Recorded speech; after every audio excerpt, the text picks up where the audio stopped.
Во 976 година, по втор пат се создало Самуиловото царство. Островот Свети Ахил има важно значење во животот на цар Самуил. Тука бил крунисан за цар, тука бил неговиот престол, а тука и починал и бил погребан. Според книгата на Кирил Јоновски, цар Самуил во своите походи најдолго се задржал на островот Свети Ахил и практично представува негова резиденција. Да, инаку цар Самуил има изградена оваа црква во чест на светецот Ахил, чии мошти ги донел од Лариса. А на островот нема многу жители, има само колку 4-5 луѓе кои што останале на своето родно место.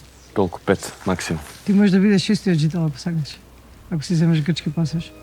Годината е 1014. Од битката на Беласица во Преспа се вратила Самуиловата војска, осакатена и ослепена.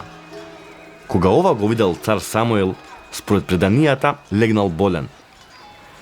После недели во постела, чувствувајќи ја смртта, посакал да го донесат тука, на Свети Ахил, каде што починал на 6 октомври 1014 година, од срцев удар. Според историчарите, тука се наоѓаат и гробовите на неговите наследници.